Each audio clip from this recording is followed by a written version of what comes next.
अस्सलाम वालेकुम नाज़रीन, प्रोग्राम अॼु जी ॻाल्हि में मां आहियां जी मेज़बान सबीन मेमण। नाज़रीन, मुस्लिम लीग नून सां तालुक़ रखंदड़ उम्मीदवार ममनून हुसैन जी मुल्क जे 12 सदर तौर चूंड थी चुकी आहे, जॾहिं द पीपल्स पार्टी पारां सदारती चूंडुनि जो बाइकाट कयो वियो हो ऐं मुस्लिम लीग फंक्शनल वरी मुस्लिम लीग नून जे उम्मीदवार जी हिमायत कई, उनखे वोट ॾिना। पीपल्स पार्टी जे मौक़िफ़ ॾियण जे हवाले सां असां सां फ़ोन लाइन ते पीपी अॻवान गुल मोहम्मद जखरानी साहब लाइन ते हूंदो, जॾहिं त मुस्लिम लीग फंक्शनल जे मौक़िफ़ जे हवाले सां असां सां स्टूडियो में फंक्शनल लीग MP डॉक्टर रफ़ीक बामड़ हिन वक़्तु मौजूदु आहिनि। वॾी महिरबानी डॉक्टर साहब तव्हांजी, तव्हां प्रोग्राम में आया। डॉक्टर साहब, पहिरीं मूंखे इहो ॿुधायो त मुस्लिम लीग फंक्शनल पारां जेका हिमायत कई वई हुई मुस्लिम लीग नून जे उम्मीदवार जी, हिन जा कहिड़ा सबब आहे, कहिड़ियूं ख़ासियतूं ॾिठियूं वयूं? ॾिसो, असां जे पार्टी जेका आहे सा ममनून हुसैन जी जेका आहे हिमायत कई, मियां साहब जी रिक्वेस्ट ते पीर साईं जेको आहे हुकुम कयो तव्हां वोट कयो ऐं जेको आहे सो उन्हनि जे हुकुम ते इहो वोट मिलियो। ऐं ममनून हुसैन पुराणो माण्हू आहे,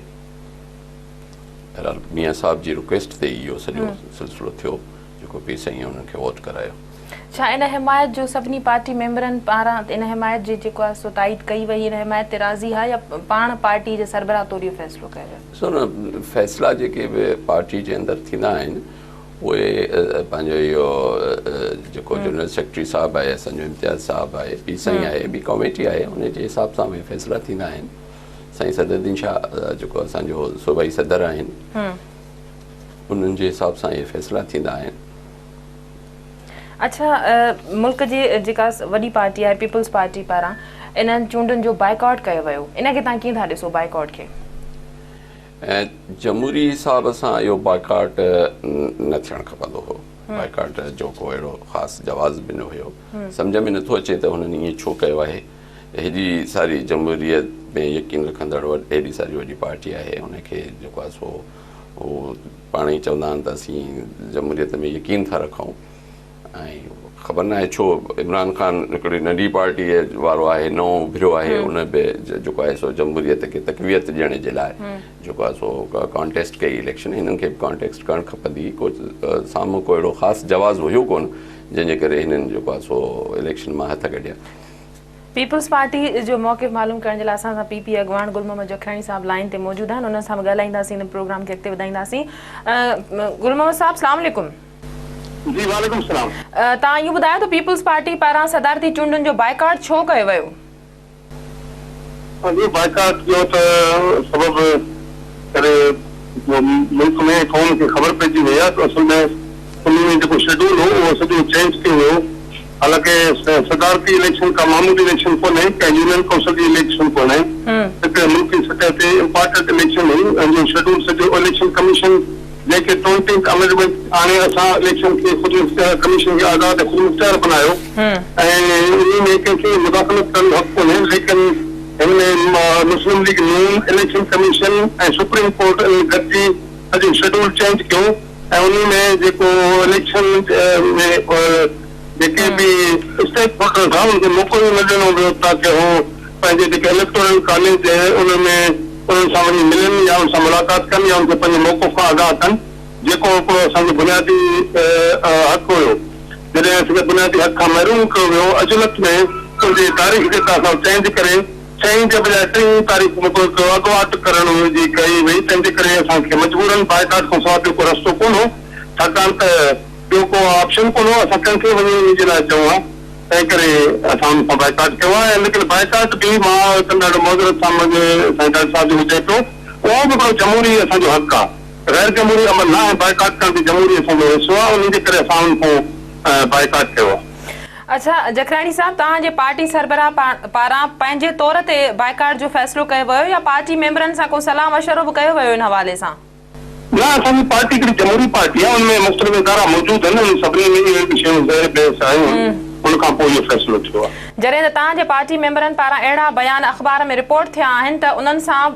को बि अहिड़ो सलाह मशवरो न कयो वियो इहो फ़ैसिलो करण खां अॻु में त को सदारती चूंडुनि जो बाइकाट कजे या न कजे, उहे बेख़बर हुआ इन फ़ैसिले खां। इन ते तव्हां छा चवंदो इन्हनि बयाननि ते? न, अहिड़ी का ॻाल्हि कान्हे, इन में इहो न जो मुमकिन कोन्हे जो हिकु मेंबर खां वञी सलाह करे। जेके इदारा आहिनि, जेके कमेटियूं ठहियल आहिनि, एग्जीक्यूटिव कमेटी आहे, ॿिया इदारा आहिनि, उन्हनि में इहो डिस्कस थींदो आहे। इहो लाज़मी न आहे त हिकिड़े मेंबर खां जेके पार्टी जे अंदरि इदारा मौजूद हूंदे कमु न तव्हांजे पार्टी जे अहम मेंबरनि पारां अहिड़ा बयान आया आहिनि अख़बार तव्हांजी नज़र मां गुज़रियो हूंदो नाला ज़ाती ओपिनियन हूंदो मुंहिंजे नज़र मां न गुज़रियो कंहिं चयो उहो जो पंहिंजो ख़्यालु आहे लेकिन इहो पार्टी जो फ़ैसिलो आहे जंहिंजे करे पार्टी जे सभिनी मेंबरनि ते अमल कयो कंहिं बि हुन इलाही इहा बि ख़बर हली जी कंहिं डॉक्टर साहब कुझु ॻाल्हाइण चाहींदा कंहिं चैनल ते इहा बि ख़बर हली हुई त ज़रदारी साहिब बि इन ॻाल्हि ते नाराज़ थियो आहे त तव्हां मूंखां बि कोन पुछो ऐं तव्हां बाइकाट करे छॾियो आहे कंहिं चैनल ते इहा ख़बर हली छा चवंदो जखराणी साहिब हिन ते तव्हां न इहो चैनल त मुख़्तलिफ़ आहिनि ऐं चैनल जा मुख़्तलिफ़ अफ़वाहूं ख़बरूं हलंदियूं आहिनि लेकिन ज़रदारी साहिब पार्टी जो लीडर आहे ऐं उन जे कंसल्टेशन या उनजी मर्ज़ी खां सवाइ को बि फ़ैसिलो न थींदो आहे ऐं न को इहो गुजरात में को फ़ैसिलो थियो आहे इन फ़ैसिले में काफ़ी ॾींहं लॻा उन्हनि जे लाइ ज़रदारी साहिब हर वक़्तु पार्टी जे जेके अॻवान आहे उन्हनि सां राब्ते में हुयो अगरि उन जी मर्ज़ी न हुजे त अहिड़ो फ़ैसिलो कॾहिं बि न थिए मतिलबु तव्हां इहा ॻाल्हि मञो था त पार्टी में जेके फ़ैसिला थींदा आहिनि पार्टी सरबराह जे हा या न करण जी बुनियाद ते ई थींदा आहिनि त पोइ पार्टी मेंबरनि जा इहे बयान इन्हनि ते तव्हां छा चवंदो त उन्हनि खां को सलाह मशवरो न वरितो वियो उन्हनि जी मर्ज़ी खे का अहमियत न ॾिनी वई हाँ जी ना जी ॻाल्हि न आहे असुल ॻाल्हि इहा त इहा त मुमकिन ई कोन्हे त पार्टी हेड खे ख़बर न हुजे के फ़ैसिला थियनि इहो त कॾहिं मुमकिन ई न आहे हुन थींदो बि न आहे पार्टी हेड जे मशावरत सां थींदो आहे लेकिन उन में इदारा जेके मौजूद हूंदा आहिनि उन्हनि जी मीटिंगूं थींदियूं आहिनि उन में डिस्कस ऐं डिबेट थींदा हर मामले ते अच्छा जखराणी साहब पीपल्स पार्टी पंहिंजा गुज़रियल साल मुफ़ाहमती सियासत कंदे गुज़ारिया त छो हिन दफ़े तव्हां गॾियल उम्मीदवार आणण जे लाइ के कोशिशूं न वरितियूं या अहिड़ी का हिकमत अमली कोन तय कई वई हुई न उन लाइ असां कोशिशूं वरितियूं पर लेकिन हर कंहिं जेके बि पोज़ीशन में जेके धुरियूं उन्हनि पंहिंजा पंहिंजा कैंडिडेट साम्हूं आंदा ऐं विच में वरी सुप्रीम कोर्ट सां मुमकिन आहे असां हिकिड़े कैंडिडेट आणण में कामयाब बि थी वञूं छाकाणि अञा असांजा सलाह मशवरत राब्ता हलंदड़ हुया त इन विच में इलेक्शन कमीशन सभु पंहिंजा अख़्तियारात सुप्रीम कोर्ट जे हवाले करे छॾिया ऐं सुप्रीम कोर्ट हिकिड़े पार्टी जे चवण ते जेको पार्टी जो सरबराह हुयो चेयरमैन हो राजा ज़फ़रुल हक़ उन वञी हिकिड़ी तारीख़ मुक़ररु करे सुप्रीम कोर्ट खे ॾिनी ही तारीख़ तव्हांखे लाज़मी करणो आहे इन तारीख़ खां ॿिए तारीख़ सां क़ाबिल क़बूल न आहे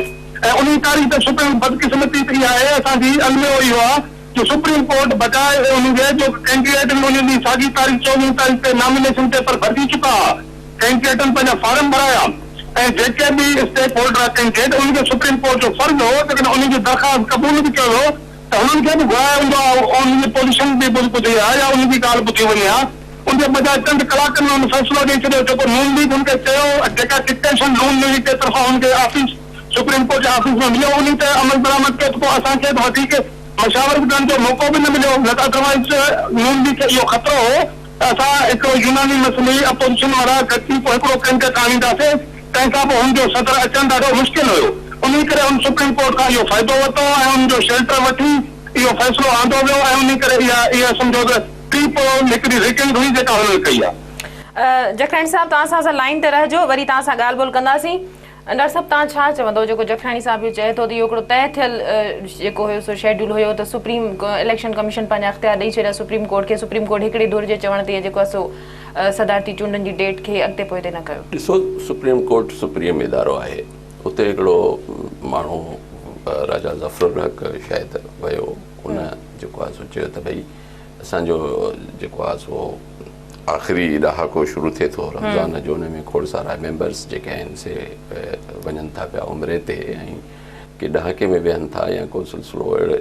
इबादत जो पोयों ॾहाको जेको आहे उहो हूंदो आहे तंहिंजे करे जेका आहे असां तव्हां डेट चेंज कयो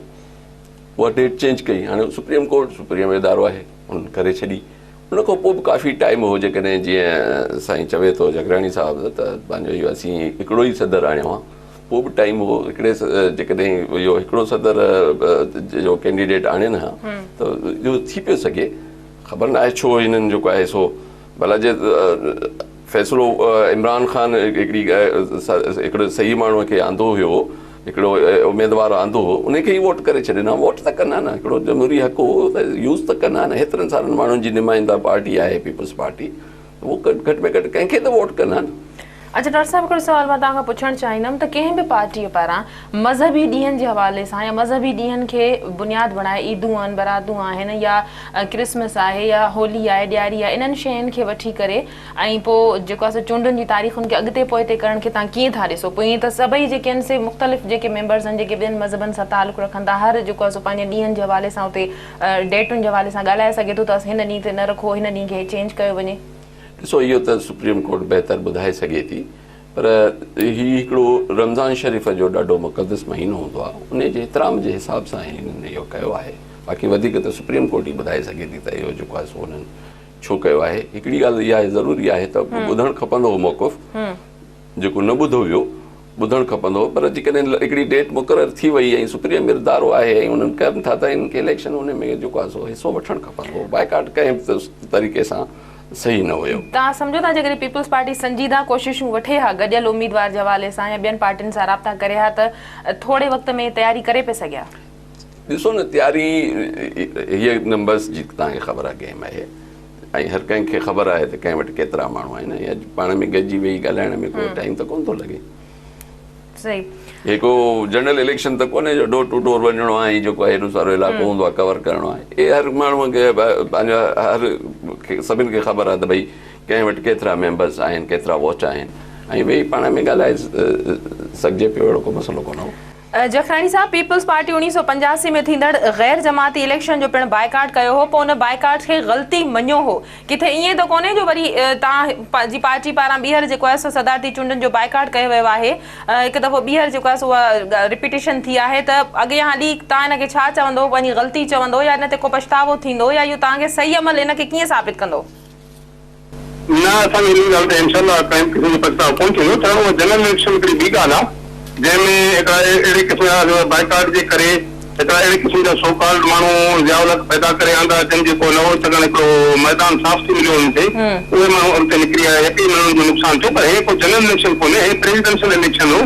ऐं उन में प्रेसिडेंशियल इलेक्शन में जेका इलेक्टोरल कॉलेज मुक़ररु थियल आहे, उन में वञणु जेको बि कैंडिडेट जो उनजो राइट आहे, ख़ासि करे चइनि सूबनि में, उनमें सिंध में, बलूचिस्तान, खैबर पख्तूनख्वा या पंजाब में जेके आहिनि, उनमें वञी उनखे उनखे ॿुधाइण भली हर कंहिंजा अंग मुक़ररु थियल हुजनि, पर हे हिकिड़ो सीक्रेट बेल्ट आहे। सीक्रेट बेल्ट जो मतिलबु आहे हर कंहिं पंहिंजे ज़मीर मुताबिक़ फ़ैसिलो करणो हो, तो उन करे असांखे उहो मौक़ो मिलियो, हिकिड़ो बुनियादी हक़ हुयो जेको असां खां खसियो हुयो। ऐं उन खां अलावा ॿी ॻाल्हि जो ख़ुदि ॻाल्हि साफ़ बि करे थो, तव्हां बि कयो था, हिकिड़े उन ते बि असांजो वर्कआउट हले पियो, असां को हिकिड़ो कैंडिडेट आणियूं हा ऐं उन लाइ बि असांखे मौक़ो न मिलियो। इहे तमामु हिकिड़ी बुनियादी शयूं हुयूं। बाक़ी हुन जनरल इलेक्शन में हिन में फ़र्क़ु आहे, हिकिड़े हिन में इहो जेको जीअं इहा ॻाल्हि हर को करे थो, मां सम्झां तव्हांजी मीडिया जे बि मुख़्तलिफ़ में डिबेट में थिए थो, सभई पाकिस्तान जा सभई माण्हुनि खे तस्लीम कंदा, सुप्रीम कोर्ट इहो वन साइडेड फ़ैसिलो कयो आहे, जेको ॿियनि खे उनखे हा सुप्रीम कोर्ट सुप्रीम इदारो ज़रूरु आहे, पर उन जो हिकिड़ो डोमेन आहे, उन में रही करे उनखे फ़ैसिलो करणो आहे। ईअं न सुप्रीम कोर्ट हितां वेही फ़ैसिलो करे छॾे त भई कंहिंखे पुटे बिना फलाणे माण्हू खे असां फांसी ॾेई छॾी, केरु क़बूल कंदो? उनखे ॿुधणो आहे, उनजा आर्ग्यूमेंट थींदा, उनखे जा दलील थींदा, पोइ उनखे को फ़ैसिलो ॾे न। इन कंहिंखे ॿुधण लाइ तयारु कोन। हिकिड़ो मियां नवाज़ शरीफ़ जे तरफ़ां जेको आयो उहो हुन ज़हन ठाहे छॾियो त इहो हिकिड़ो पाकिस्तान जो लीडर आहे ऐं उन जे मुताबिक़ फ़ैसिलो करणो आहे, ॿियूं हिते पॉलिटिकल फोर्सिस कोन्हनि जंहिंखे ॿुधणो ई न आहे। उन करे हे जेको ग़लती आहे या जेका तारीख़ में इहा शइ थींदी, उन जे ज़िम्मेवार मुस्लिम लीग नून, सुप्रीम कोर्ट ऐं असांजे जेका इलेक्शन कमीशन आहे जंहिंखे असां मथां एतबार कयो ऐं असां इंडिपेंडेंट इलेक्शन कमीशन बनायो, उन पंहिंजा बाहूं कपे पंहिंजो पाण खे सुप्रीम कोर्ट जे हवाले कयो ऐं सुप्रीम कोर्ट पंहिंजो फ़ैसिलो वरी नवाज़ शरीफ़ जे झोली में विझी छॾियो। हाणे इहो त तारीख़ पाण ॿुधाईंदी ऐं वक़्तु साबित कंदो अॻिले में बि जेके फ़ैसिला कया आहिनि, अहिड़ा फ़ैसिला जे वक़्तु अचण ते उनखे कहिड़े नमूने सां शहीद ज़ुल्फ़िकार अली भुट्टो जो फ़ैसिलो कंदो, अदालती मर्डर हीअं दुनिया खे त उहो बि हिकिड़ो सुप्रीम कोर्ट हो न जंहिं कयो आहे। हाणे हुन सुप्रीम कोर्ट हिन सुप्रीम कोर्ट में फ़र्क़ु कहिड़ो रहियो आहे? अहिड़े क़िस्म जा फ़ैसिला कनि था, उहा तारीख़ का मुजरमी जखराणी साहब, तव्हां पारां बाइकाट जा जेके सबब ॿुधाया वञनि था, पर इहे मुख़्तलिफ़ पार्टियुनि पारां इहे ॻाल्हियूं बि मीडिया में रिपोर्ट थियूं आहिनि त तव्हांजी पार्टी पारां जेको बाइकाट कयो वियो हो, इन जो मक़सदु सदारती चूंडुनि खे तकरारी बनाइणो आहे। इन ते तव्हां छा चवंदो? न, असां कॾहिं बि सदारती चूंडुनि खे तकरारी बनाइण जा ख़्वाहिशमंद न हुयासीं। अगरि असांजे ज़हन में इहा ॻाल्हि हुजे हा त पोइ असां छो पंहिंजा कैंडिडेट साम्हूं आणियूं हा? असां छाजे लाइ मुख़्तलिफ़ जेके पॉलिटिकल असांजा अकाबरीन आहिनि उन्हनि सां असांजा पार्टी जा अॻवान जेके सभिनी सां वञी मुलाक़ातूं कयूं, हिकिड़ो राह हमार कयूं ऐं प्रेसिडेंट इलेक्शन लाइ असां सीरियस हुयासीं, पर हे त असां कॾहिं सोचियो बि न हो। ऐं असांजे जेको माहिर कानून आहे एसएम साहब, उहो अचानक निकितो, हुनखे कंसाफ़ बि न ॿुधायो, अहिड़ो फ़ैसिलो थियो आहे त हुनजो ज़मीन ते रंधो छॾाए वियो, हो सॼो मुमकिन ई कोन्हे। अहिड़ो फ़ैसिलो सुप्रीम कोर्ट कीअं कंदो जॾहिं असांजा जेके प्रेसिडेंट मुंहिंजो मौक़िफ़ बि न ॿुधो आहे? अहिड़े क़िस्म जे कीअं जान खान वारो फ़ैसिलो सुप्रीम कोर्ट कीअं कंदो? ऐं पोइ वाक़ई ईअं थियो। जखराणी साहब, इन ते डॉक्टर साहब कुझु ॻाल्हाइण चाहियो? कंट्रोवर्शियल वक़्त ते हुकूमत बनायो आहे ऐं उनखां सुप्रीम कोर्ट जुडिशियल असांजे इलेक्शन कमीशन में शामिल है। जी डॉक्टर साहब तव्हां छा चवणु सो पाकिस्तान जो हिकिड़ो शहरी वियो पंहिंजो मौक़िफ़ खणी सुप्रीम कोर्ट में उन ते सुप्रीम कोर्ट फ़ैसिलो ॾिनो पर कोर्ट जा जेके फ़ैसिला ईंदा आहिनि उन्हनि जे लाइ वरी लाइ अपील थींदियूं आहिनि त पीपल्स पार्टी वारा अपील जे लाइ त कोन विया। अच्छा जखरानी साहब पीपल्स पार्टी वारा अपील जे लाइ छो न विया? डॉक्टर साहब जो चवणु आहे त पीपल्स पार्टी चाहे त अपील बि करे पई सघी। अपील उते करे सघिबो आहे जिथे इंसाफ़ जी तक़ाज़ा रखी थिए। असांखे हिते इंसाफ़ जी का बि तक़ाज़ा कोन्हे। जॾहिं सुप्रीम कोर्ट पंहिंजो पाण खे वञी नवाज़ लीग जो कोर्ट बणाए छॾियो त उन वटि असां कहिड़ी तवका रखी उन वटि वञूं आहे। बाइकाट खां अलावा ॿिया बि खोड़ सारा तरीक़ा हुया जंहिं ते माण्हू प्रोटेस्ट करे सघियो पिए। जखरानी साहब तव्हांजे पार्टी मेंबरनि पारां बि मुख़्तलिफ़ बयान जेके आहिनि से सदर पारां हिकिड़ो बयान मीडिया में अचे पियो त पार्टी मेंबरनि पारां ॿिया बयान अचनि पिया। अमीन फ़हीम एतज़ाज़ हसन चवनि पिया त सदारती चूंडूं तकरारी आहिनि उन्हनि खे नथा मञूं। ॿिए तरफ़ सदर ज़रदारी जो इहो बयान आहे त हुन ममनून हुसैन खे जेको आहे सो मुबारकूं ॾिनियूं आहिनि ऐं जमहूरियत तरफ़ हिकु बहितरीन विख हिन खे करार ॾिनो आहे त इहो तज़ाद छो आहे पीपल्स पार्टी जी पॉलिसी में? हिकिड़ा जेके आहिनि से पार्टी सरबराह उन्हनि खे मुबारकूं पियो ॾिए त पार्टी जा जेके मेंबर आहिनि उन्हनि खे मञनि कोन पिया। न इहो को तज़ाद कोन्हे। प्रेसिडेंट साहब हिकिड़ी ब्रॉड बेस जी हिकिड़ी सोच आहे उन तहत हुननि खे ज़ाहिर कला असां हिन वक़्तु कंहिं बि सूरत में सिस्टम खे डीरेल नथा करूं। जहिड़े नमूने सां 11 मई जे इलेक्शन खे इलेक्शन कमीशन ऐं उन आरओ ऐं डीआरओ जे मार्फत जेके फ़ैसिला कया आहिनि उहे बि कंहिंखां पुछा न आहिनि। उनखां पोइ बि उन ग्रीवेंसिस खे रखंदे बि असां उन खे क़बूल कयो ऐं उन मैंडेट खे मञियोसीं जॾहिं महिल ताकि सिस्टम डीरेल न थिए। हाणे बि उन सोच खे मद्देनज़र रखंदे जेकॾहिं असां ठीकु आहे असांजो बाइकाट जमहूरी हक़ हो असां पंहिंजो जमहूरी हक़ इस्तेमालु कयो पर अॻिते असां वरी बि जेको जो इहे फोर्सिस जेके हिन मुल्क जी बदकिस्मती रही आहे जो हिन मुल्क जी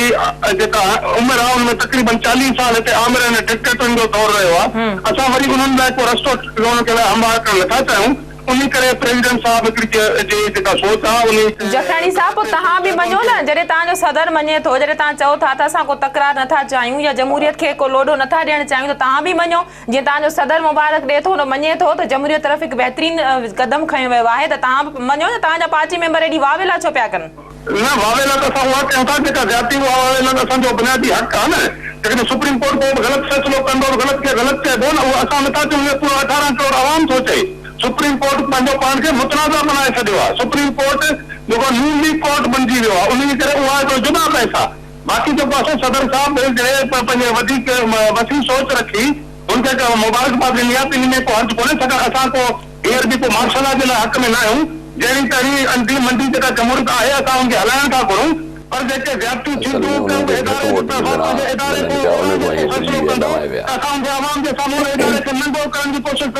जखरानी साहब डॉक्टर साहब जो चवणु आहे ऐं मां बि तव्हांखां पुछणु चाहींदमि त किथे ईअं त न आहे तव्हांजी अक्सरियत न हुई क़ौमी असेंबली में इन करे मां बाइकाट कयो त नून लीग खे ईअं स्पेस मिली वेंदो ऐं तव्हांजो बि जेको आहे सो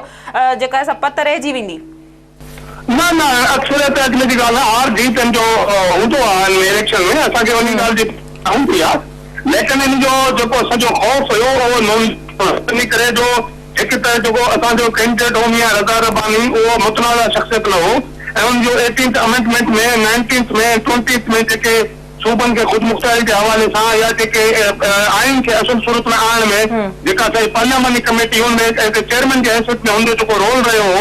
उहो तमामु हिकिड़ो शानदार हुनजो रोल रहियो। उन करे हुननि खे इहो ख़ौफ़ हो त हुनजा काफ़ी मेंबर मियां रज़ा रब्बानी खे वोट ॾेई वेंदा ऐं ॿियो अञा इन जेको टाइम इन कुझु ॾींहं जेके असांखे मिलंदा 6 ॾींहंनि जे अंदरि इहो बि कभी इम्कान हुयो त असां पाण में कंसल्टेशन करे पोइ हिकिड़ो सदारती कैंडिडेट साम्हूं आणियूं आहे। इन ख़ौफ़ जे करे हुननि सुप्रीम कोर्ट खां इहा मदद वरिती ऐं उजलत में हाणे उनखे अॻुवाट आंदो वियो। जीअं तव्हां पाण बि पहिरियों डिस्कस कई त असांजो इहो सॼो माह रमज़ान महीनो जेको आहे सो इहो मौज़बा ऐं उन में इबादत जो महीनो आहे। अगर इनके इहो आहे त पोइ सॼे महीने में इहो एतिराज़ करे आहियूं। जखरानी साहब जेके तहफ़ुज़ात तव्हांजी पार्टी खे जखरानी साहब जेके तहफ़ुज़ात तव्हांजी पार्टी खे आहिनि उहो पीटीआई खे बि हुआ पर इमरान ख़ान पारां जेको आहे सदारती चूंडुनि में हिसो वरितो वियो उन्हनि जे तरफ़ां को बाइकाट न कयो वियो। उन्हनि जो चवणु इहो हुयो त असां जमहूरी अमल में हिसो वठणु चाहियूं था। इन ते तव्हां खां मां जवाबु वठंदसि पर ब्रेक खां पोइ ब्रेक जो वक़्तु आहे। नाज़रीन वक़्तु आहे ब्रेक जो, वठूं था ब्रेक।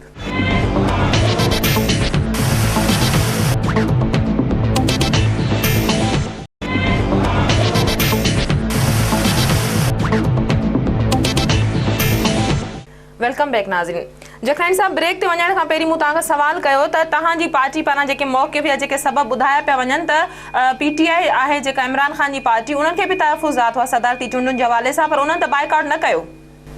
उहो हुनजे पार्टी जो पंहिंजो हक़ आहे, हुनजो राइट आहे, उहा असांजी पार्टी जा न आहिनि, उहो बाइकाट कनि न कनि, लेकिन हुननि पंहिंजा तहफ़ुज़ात साम्हूं आंदा आहिनि, हुननि इलेक्शन कमीशन ते बि तनक़ीद कई आहे, हुननि सुप्रीम कोर्ट ते बि तनक़ीद कई आहे, हुननि जा ग्रीवेंसेस हुननि प्रोटेक्शन तौरु एहतियात वरितो आहे, हर कंहिंजो पंहिंजो तरीक़ेकार आहे। प्रोटेस्ट करण जा ॿिया खोड़ तरीक़ा हुया जीअं इमरान खान वारनि कयो, हिननि बि छो न कयो,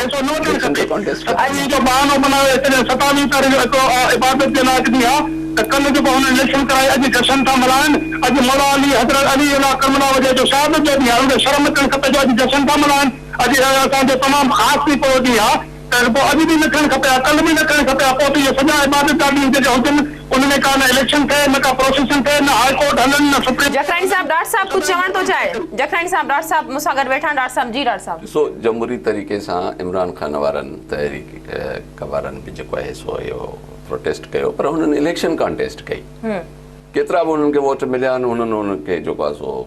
क़बूल कयो आहे। हीअ जेके आहिनि से हिननि खे बि इहो करणु खपंदो, हेॾी सारी वॾी पार्टी आहे। तव्हां सम्झो था त जेको हुननि बाइकाट कयो उनजी बेनिस्बत एहतजाज करे हिसो वठणु वधीक बहितर क़दम हो? जी। तव्हां सम्झो था त पीपल्स पार्टी पारां जेको बाइकाट कयो उनजी बेनिस्बत जेको पीटीआई शामिल थी करे जेको एहतजाज रिकॉर्ड कराए उहो बहितर आहे?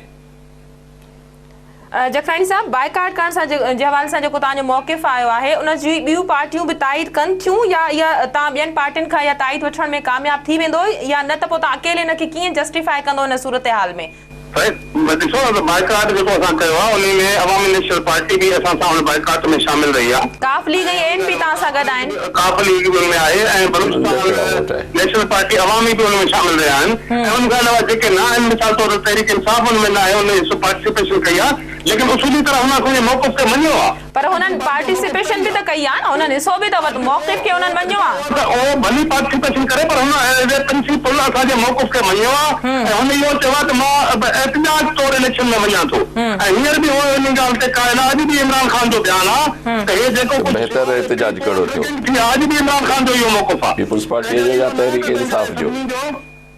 अच्छा, डॉक्टर साहब तव्हां खां इहो सवाल करे थो, पोइ बहितर एहतजाज कंहिंजो थियो, पीपल्स पार्टी जो थियो या पीटीआई जो थियो? इहो 18 करोड़ आवाम फ़ैसिलो कंदो, इहो तारीख़ फ़ैसिलो कंदी कंहिंजो बहितर हो, या जेको कोर्ट जो रोल रहियो आहे, कमीशन जो रोल रहियो आहे, या हुकुमरान धुर जेको किरदारु अदा कयो आहे, इहो फ़ैसिलो असां अॼु नथा करे सघूं, असां पंहिंजो जेको मौक़िफ़ो साम्हूं आंदोसीं, इहो डिसीजन असां ईंदड़ वक़्त में अवाम कंदो। जखरानी साहब, तव्हां लाइन ते असां सां गॾु रहिजो, मां वरी पोइ तव्हां सां ॻाल्हायां थी। डॉक्टर साहब, हिकिड़ो अॼु वॾे वज़ीर जे हवाले सां हिकिड़ो बयानु अख़बार में आयो आहे त सदर जा जॾहिं ममनून हुसैन सिंध जो पाकिस्तान जो सदर थींदो त ॾिसंदासीं सिंध लाइ छा थो करे। तव्हां सम्झो था त इंतिज़ामी जेके मामला हूंदा आहिनि उहे सदर संभालींदो आहे या पार्लियामेंट या वज़ीर आज़म वटि हूंदा आहिनि? इंतिज़ामी मामला त प्राइम मिनिस्टर वटि हूंदा आहिनि, जेको आहे सो सदर वटि न हूंदा आहिनि। पोइ पीपल्स पार्टी जे जा इन तरह जा जेके बयान आहिनि इन्हनि खे तव्हां कीअं था ॾिसो? त ॾिसूं त शाह साहब ॿुधाए सघे थो, चीफ मिनिस्टर सिंध, त उहो कहिड़े हिसाब में चवे थो, छो जो जेके बि मसइला हूंदा आहिनि उहे त प्राइम मिनिस्टर या चीफ मिनिस्टर ई हलाईंदा आहिनि। जखरानी साहब, तव्हां हिन ते छा चवंदो? तव्हांजे वज़ीरनि पारां ऐं तव्हांजे वॾे वज़ीर पारां इन तरह जा बयान जेके आहिनि से रिपोर्ट थिया आहिनि मुख़्तलिफ़ अख़बारनि में त ममनून हुसैन ॾिसूं था जॾहिं सदर जो उहिदो संभालींदो त सिंध लाइ छा कंदो? तव्हां सम्झो था छा इंतिज़ामी मामला सदर जे वस में हूंदा आहिनि, अख़्तियार में हूंदा आहिनि, या उनखे पार्लियामेंट या वज़ीर आज़म हलाईंदा आहिनि? भली हुन वटि एग्रीगेट अख़्तियारात में सभु सदर वटि हुया, पर लेकिन इहो क्रेडिट सदर जनाब आसिफ़ ज़रदारी साहब ॾे वञे थो, जंहिं पंहिंजा पावर सभु जेके आहिनि उहे पार्लियामेंट खे वापसि कया, ऐं उन खां पोइ सदर वटि उहे पावर खणी न आहिनि, पर लेकिन सदर जॾहिं पावर न आहिनि पोइ इन तरह जा बयान छो पिया अचनि? सदर माफ़ कजो, सदर वफ़ाक़ जी अलामत हूंदो आहे, भली हुनखे पावर न हुजनि, सदर वफ़ाक़ जी अलामत हूंदो आहे, इंटरनेशनल इशूज़ में आम रोल रहंदो आहे, ऐं उन खां अलावा जेके अकाई आहिनि उन में बि हुनजो किरदारु हूंदो आहे। सदर को खुलो न हूंदो, को मुंशी न हूंदो जो अहवाल सदर में वेठो हुजे, रफ़ीक तार मंगो रुगो वेही सयूं करे, उहो हिकिड़ो ॾिनी सदर जहिड़े नमूने सां हाणे आंदो वियो, हुन वटि ॿिया हैवी वेट माण्हू बि हुया, हौसली शाह जहिड़ा माण्हू हुया, ॿिया बि हुया, उन्हनि सभिनी खे महिनत करे हिकिड़ो अहिड़े क़िस्म जो माण्हू आंदो अथऊं जेको नवाज़ शरीफ़ जे मातहत वेही कमु कंदो ऐं हुनजो जी हुज़ूरी में रहंदो। न सदर वटि अख़्तियार कहिड़ा? छा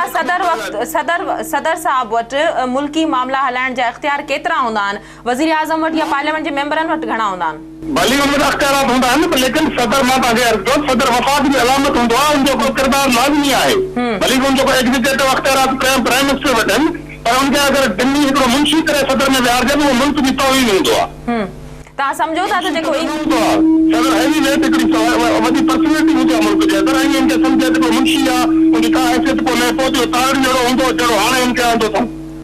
तव्हां सम्झो था त ममनून हुसैन जेको आहे सो सुठो सदर साबित न थींदो? उहो वीचारो छा कंदो, उहो त हुनजे लाइ मुहताज हूंदो। नवाज़ शरीफ़ जे साम्हूं उहो त हुनजे चवण खां सवाइ कुझु बि न सघंदो, हुनजे मर्ज़ी खां सवाइ त मानी बि न करे सघंदो। डॉक्टर साहब तव्हां छा चवंदो हिन ते? मूंखे इन शइ ते जेको आहे सो एतिराज़ आहे त जेको आहे जो सदर हूंदो जेको उहो प्राइम मिनिस्टर जे पुछे खां सवाइ मानी बि न खईंदो। मुंहिंजे ख्याल में त इहो सदर जे उहिदे जी तमामु घणी तोहीन आहे। इहो ईअं न चवणु खपे जखराणी साहब खे। असल में ॾिसो जेकॾहिं मियाँ साहब ऐं उनजे भाउ मां कोई उनजे फैमिली मां कोई जेकॾहिं सदर थिए हा त उहो पावरफुल हुजे हा। बाक़ी जेकॾहिं उन्हनि पंहिंजे पार्टी जे कंहिं माण्हू खे आंदो आहे, कंहिं कारकुन खे आंदो आहे ऐं उहो सदर थियो आहे, उनखे इज़त ॾिनी अथऊं त पोइ उनजे लाइ इहो आहे त भई जेको आहे सो कमदारी कंदो, हे मुंशी हूंदो, हे जेको आहे सो मानी पुछी खाईंदो। इहो जमहूरियत जो तरीक़ो न आहे। मुंहिंजे ख्याल में त इहो जमहूरी फ़ैसिलो आहे। उन पंहिंजे कंहिं माण्हूअ खे आंदो आहे ऐं उहो पार्टी सां हुनजी एफिलिएशन रही आहे को त इन में एतिराज़ करण जी मुंहिंजे ख्याल में त का गुंजाइश न आहे। जमहूरियत में जेको आहे सो इहो त सुठो फ़ैसिलो आहे त उन्हनि पंहिंजे हिकिड़े वर्कर खे, हिकिड़े माण्हू खे, पंहिंजे पार्टीअ सां एफिलिएटेड माण्हूअ खे जेको आहे सो उन्हनि आंदो आहे। डॉक्टर साहब मुस्लिम लीग नून जॾहिं मुतहदा सां ठाह कयो त सिंध जे हवाले सां जेके फ़ैसिला करे थी मुस्लिम लीग नून, त छा तव्हांजी पार्टी सां का सलाह मशवरो कयो वेंदो आहे या अकेले सिर्फ़ु तव्हांजी पार्टी सां बिना कंहिं सलाह मशवरे जे जेको आहे सो मुतहदा सां ठाह कयो वियो? मुतहदा सां ठाह त हिन महिल ताईं मुंहिंजे ख्याल में हुननि जो कोन थियो आहे। वोट वठण जे लाइ उहे विया हुआ ऐं वोट हुननि खे उतां मिलियो आहे। बाक़ी असां वोट ॾियण माना हिननि जी हिमायत थी न? ज़रूरु वोट ॾियणु हिमायत थी। वोट घुरण जे लाइ त पंहिंजे वटि बि वञिबो आहे, मुखालिफ़त वटि बि वञिबो आहे ऐं जेका हिसा इहो जेको आहे सो उन्हनि वोट वठण जे लाइ उते विया आहिनि। ऐं अॻिते बि इहो ॾिसिजे त उन्हनि जो कीअं सिलसिलो हले थो, आया उहो अॻिते हलनि था नथा हलनि हिक ॿिए सां। अच्छा, छा इहो सच कोन्हे त पीर साहब पागारो इन करे मुस्लिम लीग नून जे वफ़द सां न मिलियो त हू उन्हनि सां मिलण खां अॻु में पहिरीं 90 ते विया हुआ या उन्हनि खां को सलाह मशवरो न कयो वियो ऐं MQM सां जेको आहे सो ठाह कयो वियो? इन शइ जी मूंखे ख़बर कोन्हे त छा पीर साईं जो छा मौक़िफ़ हुयो। बाक़ी असीं नवाज़ लीग सां पीर साईं जो जेको आहे सो इलाक़ो हुयो, असीं मर्कज़ में हुननि सां गॾु वेठा आहियूं, लाज़मी आहे असांखे वोट हुननि खे ई ॾियणो हुयो। जखराणी साहब तव्हां जेको आहे सो कीअं ॾिसंदव जे मुस्लिम लीग नून खे जेको आहे सो MQM जी बि हिमायत हासिल रही, उन्हनि खे वोट ॾिनो जॾहिं त सिंध हुकूमत पारां अञा ताईं इहो कोशिशूं कयूं पियूं वञनि त मुतहदा सिंध हुकूमत जो हिसो बणिजे? मुतहदा वारा असां सां कोलिशन पार्टनर रहिया आहिनि। उहो त असां अॻु में बि हिकिड़े रिकंसिलेशन जे सोच तहत उनखे गॾु हलायो, हाणे बि असां उनखे चयो आहे। बाक़ी नून लीग वारनि जे जेतिरे क़दुरु तालुक आहे त उन्हनि हिकिड़ो लंडन में APD में जेका मीटिंग कयूं ऑल पार्टी जी, उनमें वेही इहो हलशा फ़ैसिलो कयूं त असां MQM हिकिड़ी दहशतगर्द तंज़ीम आहे ऐं कंहिं बि सूरत में असां हुन सां गॾिजण लाइ तयारु न आहियूं। हिकिड़ो मुआइदो कयूं जंहिंमें तहरीक इंसाफ़ बि हुयो ऐं सिंध जा कुझु नेशनलिस्ट बि हुया, ॿिया बि हुआ, उन्हनि शामिल थिया। ऐं उन खां पोइ हुन जेके तव्हांजे ख़ुदि TV चैनल में जेको हिक ॿिए जे लाइ कमेंट्स अचनि था, केॾा सख़्तु लफ़्ज़ इस्तेमालु करा, उन करे माण्हू इहो सुवाल निशान बणिजी वियो आहे त हुननि जा काथे रहिया आहिनि प्रिंसिपल जेके हिकिड़े अहिड़े क़िस्म जी ॻाल्हि हिकिड़े वॾे फोरम में हिकिड़े लेवल ते हिकिड़ो फ़ैसिलो करे पोइ वरी उन्हनि वटि वञी गोॾा टेकियाऊं त हाणे हुनखे वरी हुकूमत में शामिल करण लाइ ऑफर ॾिनऊं, उन करे हुननि ते तनक़ीद थिए थी। बाक़ी MQM को असांजी ज़िली तंज़ीम कोन्हे, उहो पंहिंजी जुदा हुनजी ऑर्गेनाइज़ेशन आहे, अॼु हुन सां गॾु आहिनि ऐं असां बि हुनखे चयो आहे जेकॾहिं असां सां बि शामिल थिया त अॻु में कल्ह बि रहिया आहिनि, हिदायत हाणे को फ़ैसिलो कनि था त उहो पंहिंजे मर्ज़ी वारा आहिनि। लेकिन असांजो को अहिड़े नमूने जो जारियाना कॾहिं बि हुनजो न रहियो आहे जहिड़े नमूने सां पॉलिसियूं नून लीग जो रहियूं आहिनि। उहो कंहिं माण्हू इहो फतवा ॾेई छॾनि हे हाणे काफ़र आहे, हे मुल्क दुश्मन आहे, हे गद्दार आहे, हाणे हिननि सां हलणो न आहे, हे दहशतगर्द आहे, हे बताखोर आहिनि, इहे सभु हूंदा। उन करे माण्हू जो सुवाल पुछनि था ऐं उनखां अलावा हिन जो ॾह जमायती जेको तव्हां इलेक्शन खां पहिरियों ठाहियो हो उन में बि इहो थियो। उन में पीर साईं पागारे साहब जी पार्टी फंक्शनल लीग बि उन में हुई, उनखां अलावा कुझु नेशनलिस्ट जमायतूं बि हुयूं, जमायत इस्लामी बि उन में हुई। उन में बि हुननि MQM खे मैनेज कयो ऐं पाण में गॾिजी उहे हाणे इन करे ख़ुदि सालिया निशान आहिनि। जॾहिं कटसी हिकिड़ो थींदो आहे जॾहिं वञण बि उते घुरनि पिया, हुननि खे पाण सां गॾु शामिल बि करणो पवंदो आहे त वरी हिकिड़े ॾींहुं हिन इहा ज़हमत कंदा हिते कराची में ई पीर साहब बटिया कंहिं बेटा हिते ई अदा जमायती मीटिंग घुराइनि हा, उन्हनि खे कॉन्फिडेंस में त वठंदा न, पर उनको पुछो जखराणी साहब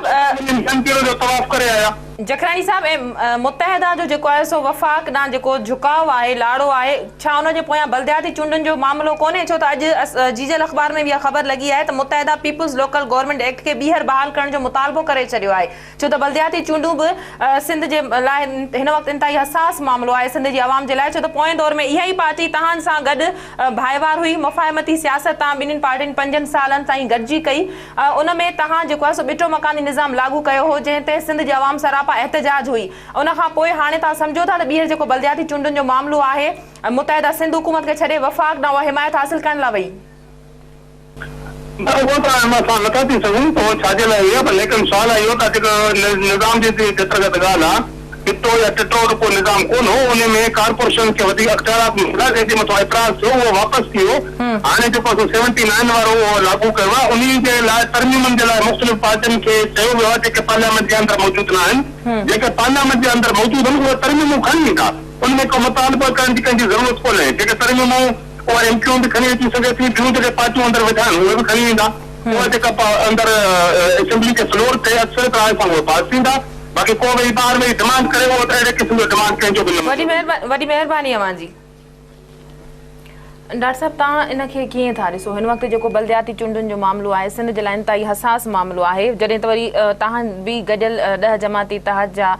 इतिहादी आहियो जेको इतिहाद ठहियो हो हाणे मुस्लिम लीग नून जेको आहे सो मुतहदा सां जेका मुतहदा पारां जेका हिमायत कई वई आहे मुस्लिम लीग नून जी तव्हां सम्झो था इन जे पोयां को बलदियाती चूंडुनि जो को अहिड़ो मामिलो थी सघे थो मुंहिंजे ख़्याल में त अहिड़ी ॻाल्हि कोन्हे फ़िलहाल त सुप्रीम कोर्ट जे हुकुम ते बलदियाती इलेक्शन्स थियनि पिया ऐं उन खां पहिरियां जेको आहे सो हिननि खे इहो तइ करिणो आहे त भई जेको निज़ाम आहे कहिड़ो हलिजे उन्हनि तजवीज़ूं घुरियूं आहिनि हर पार्टी खे जेको आहे सो उन खां घुरियो अथनि तजवीज़ूं ही अॻु में बि घुरंदा रहिया आहिनि पर उहो कंदा पंहिंजी आहिनि असीं इहो था चाहियूं त सॼे मुल्क में जेको आहे सो निज़ाम हिकिड़ो हुजणु खपे पंजाब में या जेके बि चारई सूबा आहिनि बलदियात जो निज़ाम हिकु जहिड़ो हुजणु खपे ऐं कंहिंजे फरमाइश ते या कंहिंजे चवण ते तव्हां ॾिठो अॻे बि असां जेको आहे सो इन शइ खे जे करे असां गवर्नमेंट छॾीसीं ऐं पीर साईं हुकुम कयो ऐं पीर साईं जेको आहे सो इन ॻाल्हि खे जेको आहे सो सख़्तीअ सां चयो त भई इहो जेको आहे सो इन बलदियाती निज़ाम असांखे क़बूलु न आहे तो अहिड़े क़िस्म जो को बि निज़ाम जेकॾहिं आयो त उहो असां पंहिंजूं तजवीज़ूं अॻु में बि ॾिनियूं हाणे बि ॾींदासीं तव्हांजी पार्टी सां हिन तरह जो को अहिड़ो राब्तो कयो वियो आहे या तव्हां पंहिंजूं तजवीज़ूं ठाहियूं आहिनि पार्टी में को सलाह मशवरो कयो वियो आहे कहिड़ियूं तरमीमूं कमेटी आहे उहा इम्तियाज़ शेख साहब जे सरबराहीअ में कमु करे पई असां अॻु में बि इम्तियाज़ साहब जी सरबराहीअ में कमेटी हुई जंहिं तजवीज़ूं ॾिनियूं जंहिंखे नज़रअंदाज़ कयो वियो हो हाणे बि उहे जेको आहे सो पंहिंजो इहो लॉ मिनिस्टर साहिबु जेको आहे सो हुनखे चयो आहे असीं उन में जेको आहे सो कमेटी जेका आहे असांजी ठहियल उहा तजवीज़ूं ॾिए पई ॾिसणो आहे त उहो उनखे केतिरो कंसीडर करनि था अच्छा 1979 जो जेको निज़ाम हिन वक़्तु लागू आहे तव्हां सम्झो था त चूंडूं उन ई निज़ाम तहत थियणु घुरिजनि या उन में कुझु तरमीमनि जी गुंजाइश आहे असीं इहो चवंदासीं जेके क़ाबिल क़बूल for the sake of people of Sindh जेकॾहिं उहो तरमीमूं कनि था त उहो असांजी कमेटी वधीक उनखे ॾिसंदी पोइ उहो असां क़बूल कंदासीं न त अदरवाइज़ असीं न कंदासीं अच्छा पीपल्स पार्टी ऐं मुतहदा जेका गॾियल सियासत कई गुज़िरियल 5 सालनि में मुफ़ाहिमत जे नाले ते उन में सिंध में ॿिटो मकानी निज़ाम लागू कयो वियो जॾहिं तव्हां अपोज़िशन त तव्हां धार थिया जॾहिं तव्हां अपोज़िशन में वेठो त तव्हांजी पार्टी पारां बि भरपूर एहतजाज कयो वियो हुयो हाणे मुतहदा जेको आहे सो वरी मुस्लिम लीग नून सां गॾिजी आहे तव्हां सम्झो था त जेकॾहिं ॿीहर अहिड़ो को निज़ाम आंदो वियो त उन जा सिंध ते कहिड़ा असर पवंदा ऐं तव्हांजे इताद ते इन जा कहिड़ा असर पइजी था सघनि सिंध जे मुफ़ाद जे ख़िलाफ़ जेका बि ॻाल्हि आई उनखे पाकिस्तान मुस्लिम लीग फंक्शनल जेका आहे असां न क़बूल ईंदी पीर साईं पघारे जो इहो चवणु आहे हुकुम आहे त सिंध जे मुफ़ाद जे ख़िलाफ़ जेका बि ॻाल्हि हूंदी हुआ असीं न मञींदासीं ऐं अॻु में बि तव्हां ॾिठो त असां गवर्नमेंट खे छॾियोसीं ऐं प्रोटेस्ट कयोसीं सॼी सिंध में ऐं सिंध जो अवाम बि इन शइ खे प्रोटेस्ट कयो ऐं पीपल्स पार्टीअ वारनि जे लाइ तमामु ॿाहिरि निकिरणु ॾुखियो थी वियो रोडनि ते निकिरणु ॾुखियो थी वियो उनजा वज़ीर न पिया घुमी सघनि अहिड़ो को बि जेकॾहिं सिंध जे अवाम जे ख़िलाफ़ सिस्टम आयो असीं उनखे न मञींदासीं डॉक्टर साहब अॼु जीजल अख़बार में बि ख़बर लॻी आहे जंहिंमें मुतहदा ॿीहर इहो मुतालबो कयो आहे त पीपल्स लोकल गवर्नमेंट एक्ट खे ॿीहर बहाल कयो वञे इन ते तव्हां छा चवंदो ॾिसो हू त शुरू खां वठी इहो चवंदा पिया अचनि पर असांखे जेको आहे सो जेको आहे सो इहा शइ तव्हां ॾिठो आहे अॻु में बि असां हिन शइ खे जेको आहे सो असांजी पार्टी क़बूल नाहे कयो ऐं मां तव्हांखे अर्ज़ु करे वियुमि त वरी बि मां इहो चवंदुमि त सिंध जे माण्हुनि जे ख़िलाफ़ु ऐं सिंध जे लाइ जेका बि शइ हूंदी असीं उन में इन्हनि सां गॾु न हूंदासीं। वॾी महिरबानी अवानी डॉक्टर साहब, तव्हां टाइम कढी प्रोग्राम में आयो। नाज़रीन, अॼु जे प्रोग्राम जो वक़्तु हिते ख़तम थो थिए। ईंदड़ प्रोग्राम ताईं ॾींदा इजाज़त। अल्लाह वाहे।